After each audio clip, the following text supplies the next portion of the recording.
Baik, perkenalkan nama saya Irene Manurung dengan NIM C1C022157. Baiklah, di sini saya akan menjelaskan tentang latar belakang dan permasalahan penelitian untuk memenuhi tugas mata kuliah metodologi penelitian dengan dosen pengampu Bapak Dr. Wirmay Eka Putra SE MSI. Baiklah, langsung saja pada materi pertama, yaitu tentang latar belakang masalah. Latar belakang masalah yaitu menceritakan hal-hal yang melatar belakangi mengapa peneliti memilih judul penelitiannya. Latar belakang masalah dapat juga mengacu pada krisis ideologi, ekonomi, sosial, politik, budaya, pertahanan, dan keamanan. Latar belakang ditutup dengan kalimat kunci yang menekankan pentingnya masalah tersebut untuk segera diteliti dan dampaknya jika penelitian itu ditunda-tunda untuk diteliti. Jumlah halaman latar belakang dapat tergantung dari jumlah halaman seluruh proposal penelitian atau laporan penelitian. Adapun beberapa hal yang terdapat dalam latar belakang.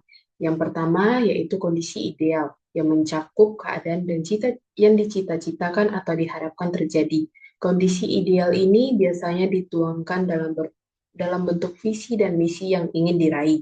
Lalu yang kedua ada kondisi aktual yang merupakan kondisi yang terjadi saat ini. Biasa menceritakan perbedaan situasi antara kondisi saat ini dengan kondisi yang dicita-citakan terjadi. Lalu yang terakhir ada solusi yang merupakan saran singkat atau penawaran penyelesaian terhadap masalah yang dialami sebelum langkah lebih lanjut ke pokok bahasan.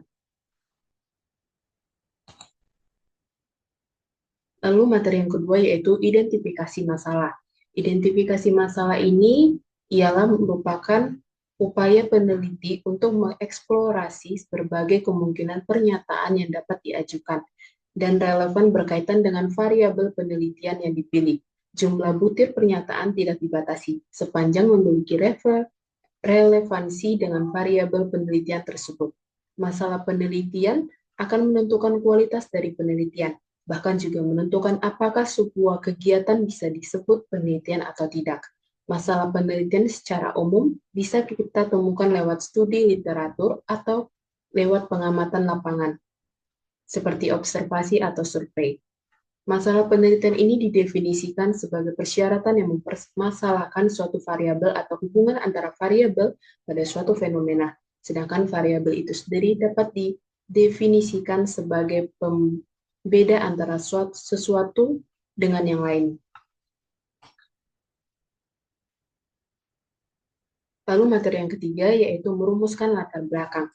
Latar belakang menjadi bagian pertama yang sangat penting dalam skripsi. Terdapat jumlah kesalahan dalam menulis latar belakang, sehingga esensi yang seharusnya ada dalam latar belakang menjadi terabaikan.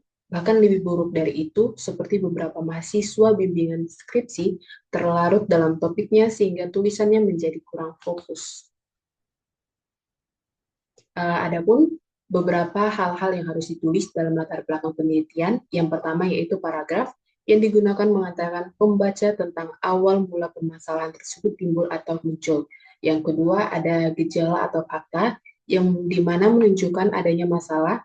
Gejala atau fakta harus didukung dengan data yang akurat, kuat, jelas sumbernya sehingga dapat dipercaya bahwa gejala atau fakta tersebut benar keberadaannya. Lalu yang ketiga, ada penjelasan mengenai dampak negatif jika penelitian tidak dilakukan dan dampak positif yang ditimbulkan jika penelitian tersebut dilakukan. Dan yang keempat, penjelasan bahwa masalah yang diteliti masih relevan, mengandung kekinian aktual dengan situasi dan kebutuhan. Lalu ada yang kelima, teori yang mendasari penyusunan alur logika pemecahan masalah yang akan ditawarkan, memperkuat argumentasi dan meningkatkan objektivitas. Yang keenam, penjelasan tentang pengembangan atau posisi penelitian yang akan dilakukan dibandingkan dengan penelitian sebelumnya. Dan yang ketujuh, gambaran hasil dan kemanfaatan penelitian secara aplikatif dan teoritis bagi pengembang ilmu pengetahuan untuk mempertegas kembali pentingnya penelitian dilakukan. Dan yang terakhir, yaitu paragraf penutup.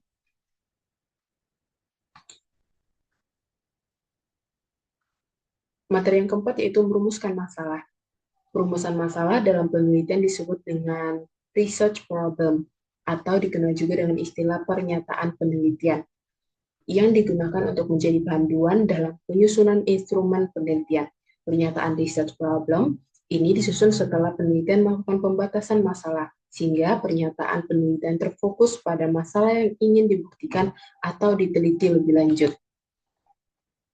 Adapun beberapa persyaratan dalam penyusunan research problem, yang pertama yaitu pernyataan harus sesuai dengan metode penelitian yang digunakan.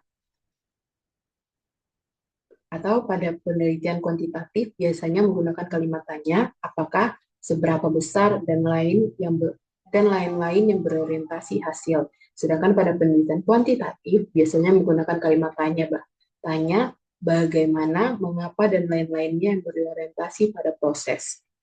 Yang kedua, pernyataan harus layak dan dapat diteliti sebagai upaya untuk mencari jawaban atau solusi. Yang ketiga, jawaban bersifat kritikal, include, artinya dapat memberikan kontribusi bagi pengembangan ilmu, minimal bagi peneliti. Dan keempat, bisa diukur bersifat konseptual atau ada teori yang dapat dijadikan acuan, sehingga dapat diukur dan mudah dilaksanakan. Baiklah, sekian penjelasan dari saya, lebih dan kurang saya mohon maaf. Terima kasih.